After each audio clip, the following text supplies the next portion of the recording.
Nobody cares really about anyone but themselves.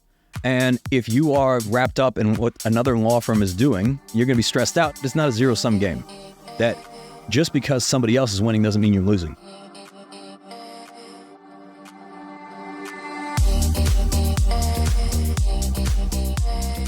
I'm Michael Mogill, founder and CEO of Crisp, the nation's #1 law firm growth company. I've built my business through practice, not theory. Crisp started with just $500 to my name and has grown to over 8 figures in revenue over the last few years, earning a spot on the Inc. 500 list of the fastest growing private companies in America. Our approach has been to take everything we've learned about generating massive growth within our own organization and help the country's most ambitious and committed law firm owners do the same for theirs. In each episode of this podcast, I sit down with innovative market leaders from the legal industry and beyond to learn from those who thrive in the face of adversity, challenge the status quo, and define what it means to be a true game changer. This is Jessica, Head of Coaching Strategy at Crisp, and today we're flipping the script for another special edition episode to get Michael's take on how to maintain your well-being as a leader when facing significant setbacks, why comparison is truly the thief of joy, and the key synergy between success and fulfillment. Are you trying to impress somebody else? Are you trying to prove somebody wrong? Maybe you're trying to prove your friends wrong. Maybe you're trying to prove your parents wrong. Maybe you're trying to show up somebody, and then as you grow through these different levels, you start to realize, well, I don't really care about proving anybody wrong. That's coming up on the Game Changing Attorney podcast.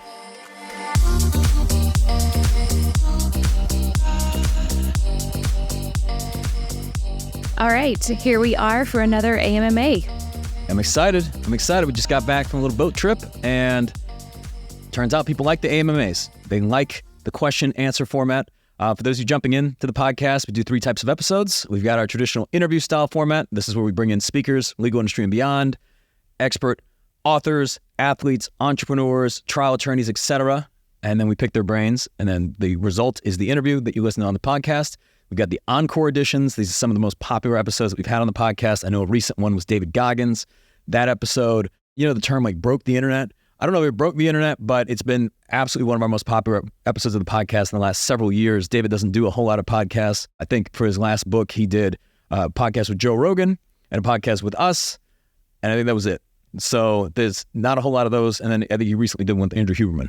So that's, you know, a huge treat. If you haven't, go back and listen to that episode of David Goggins. He also sets the record for the most profanities in a single podcast episode.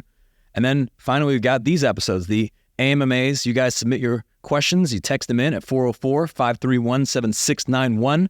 Can you believe it? You send the message. And then if it's a good or bad enough question, we'll answer it on this podcast. And finally, there is a fee for the podcast. The podcast is free, but if you enjoy an episode, please share the podcast and leave us a 5-star review, either on Apple Podcasts, on Spotify, Amazon, wherever you listen to podcasts. That would be greatly appreciated. It helps us reach more people. It helps us keep the podcast free, and it prevents us from having any sort of sponsors on this podcast, because I don't want us to sell our souls and then be told what we can or cannot say. And then I get a call, and then I get a text that says, I'm uncomfortable with you featuring this guest on this podcast. Well, unfortunately, you don't dictate the format of the podcast, so we're going to feature them anyway. We've already had instances like these. Can you imagine what it would be if we actually had sponsors that said, look, we're going to pull our sponsorship if you let this episode air, which is silly. So we want to be able to keep it free flowing and be able to say whatever we want. And that's why the podcast remains free. But it will only remain free if you guys share the show. If you like the show, if you don't like it, you don't have to share it. And with that, Jessica, what do we got today? All right. So as you said, good enough, bad enough questions. I try to pick good ones, but we are going to focus this first one really around fulfillment. So I think we're still, kind of in the new year. So people are still on that train right now of just like fulfillment, change, everything. So I'm going to kick it off with the first one. I'm often torn between investing time in my firm and spending quality moments with my wife and kids. Last month, I felt like I couldn't have it both ways. How have you successfully navigated this balancing act to achieve fulfillment in both areas?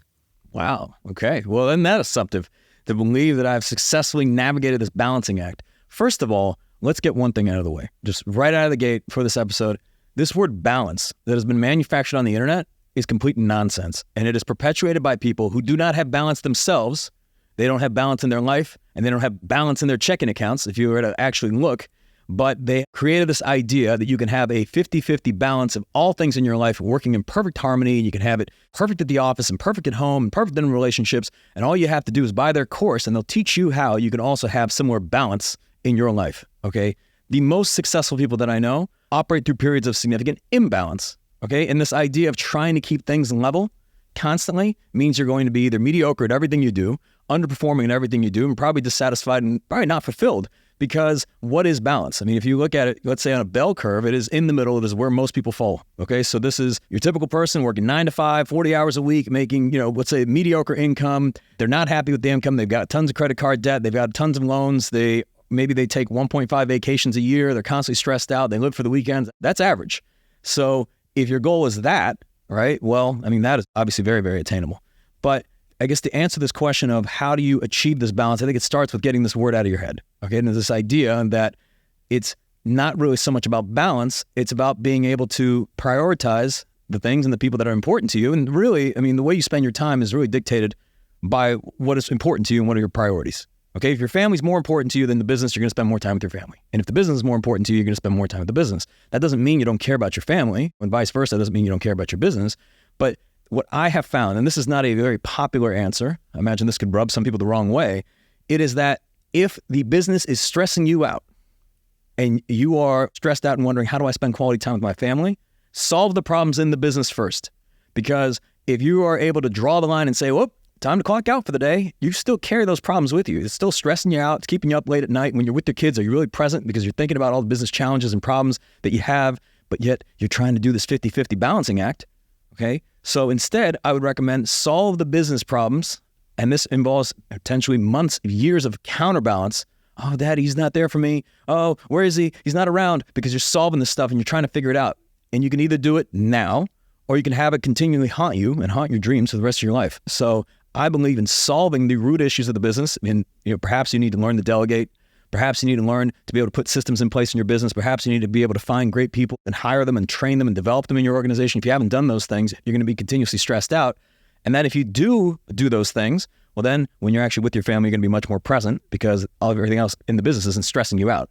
So that's my recommendation. Instead of trying to seek out balance, I mean, look, you can sit there, you can meditate, you can go live with the monks. You can go, on a vegan diet. I don't know, whatever it takes for you. I mean, you can cold plunge, sit in saunas if that helps you. But the problems are still there, and you have to deal with them and face them. So I think the best way to be able to be present wherever you are is to be fully dedicated to wherever you are. And if you want to be present with your kids, and if you want to be present with your family, and you're an entrepreneur, then you can't bring those problems home with you. And the best way to not bring them home with you is to solve them. Solve them at the root. Solve them in the business. This is going to involve maybe years of imbalance. I mean, I hate to say it, but that's just the reality. Then you have a life where perhaps you can dictate how you spend your time, who you spend your time with, and what you do. And that can look more balanced. I would say my life right now is very imbalanced because I spend a lot of time on these self-care things I didn't have the luxury of doing over the last, let's say, decade plus. So maybe it's now, more balanced in the other direction or counterbalanced in the other direction. Before it was like 80 to 100 hours a week in the business every single week for years. That wasn't balanced. Now we take a lot of trips, we take a lot of vacations, spend a lot of time with our family, spend a lot of time with our kids. That's not balanced, right? So instead of trying to seek out the balance, just know that is perpetuated by the multi-level marketing, e-commerce, drop shipping, whatever, all this online bullshit. And they have you convinced that somebody else has it figured out, and they do not. No one has it figured out. Yeah. And I would add one thing that we used to talk about a lot is we would say sacrifice, but it's not really a sacrifice. Everything you do is a choice. Yeah, absolutely. Yeah. Absolutely. All right. Moving on to the next one here. So I busted my ass in my 20s and 30s, worked 12-hour days, reinvested every penny I could back into my firm, and lived well below my means to be able to afford a more comfortable life in the future. Now I'm in my late 40s, and the things I'd been saving for, a bigger house, international vacations, etc., just don't seem to interest me anymore. Have you ever experienced a shift in your own goals and desires as your entrepreneurial journey progressed? How did you handle it? Yeah, absolutely. The goal of making money is to not worry about money. It's really to create options for yourself. And if you were, a industrious mouse, in your early years, in your 20s and 30s, and you worked hard and you lived within your means, which just sounds like you did the right thing. Now you're at a point where you hit the number early. There's going to be people that spend their entire lives chasing that number only to realize the thing you've already realized in your 40s, that it does not create that fulfillment for you. And you think, once I get here, everything is solved and everything is amazing and I'm going to be happy all the time. And instead you realize that, oops, I got here and I'm not fulfilled. So what do I do about that? And I think it's realizing that, again, what is the point of money? right? Like, what is this like manufactured currency? Like, what do we do with it, right? Because as an entrepreneur, all you're doing is moving resources around. And the goal is to be able to take resources from a lower level of output and move them to a higher level of output. That is the reason why you hire people. There's the reason why we have a product or service. It is this idea that we can create greater output from the resources that we have. And it's also understanding that money is just a tool, and it's just a tool that enables you to be able to do something with it. And if you don't have anything to do with it, then you're going to be wondering, why am I accumulating, right? I mean, you can only run up the score, so high. But if, let's say, you don't want a bigger house, you don't want a boat, you don't really care about all these material items because you've probably realized that they don't bring you any lasting happiness, well, you can invest in experiences, but also realizing that what are you going to do with this money? Maybe you don't have the level of freedom that you want in your organization. You can hire better people. You can delegate more. You can grow your organization. You can invest more in your infrastructure. You can invest more in marketing. You can start a foundation. You can start a charity. There's so many things that you can do. You can donate to a lot of great causes.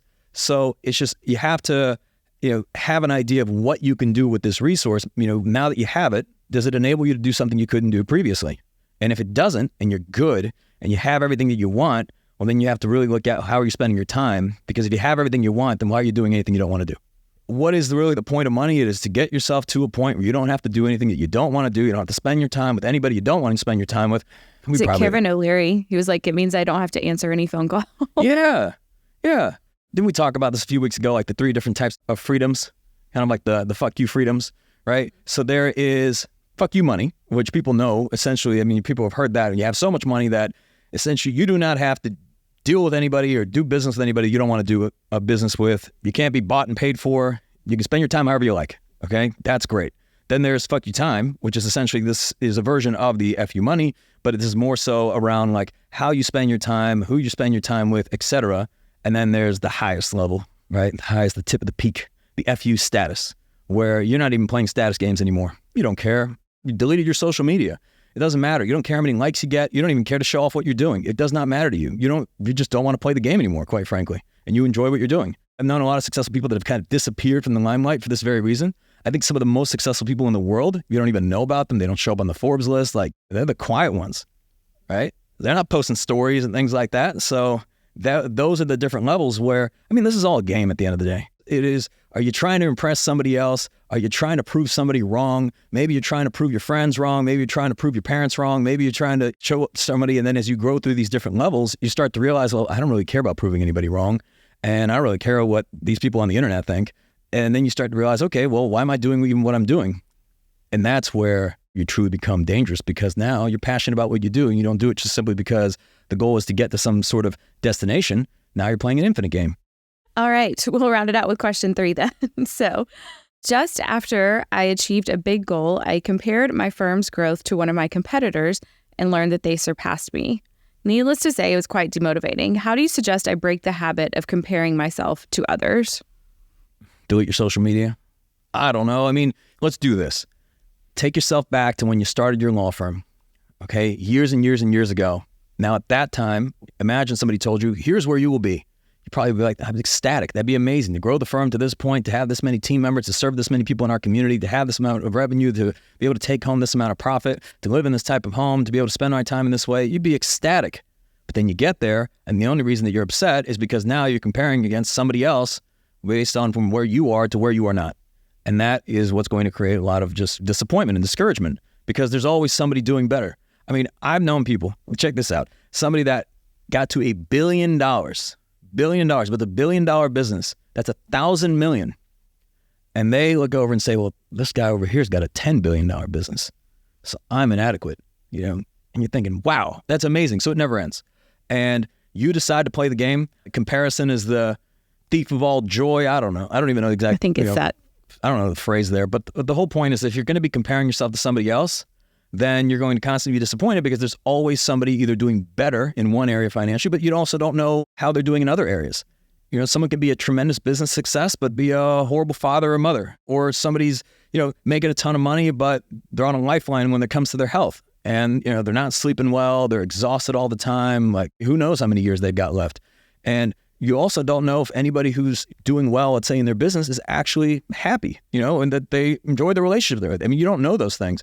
So I think if you're only comparing one thing, and the problem with social media is all you see is just highlight reel. Everybody's on vacation. Everybody's on vacation on social media. It's funny. It's like if you were following me, over the last couple of weeks, you'd see that little yacht trip we took with some of our Chris Beck's members, and you'd think this is the thing we do all the time. Well, we only do this once a year.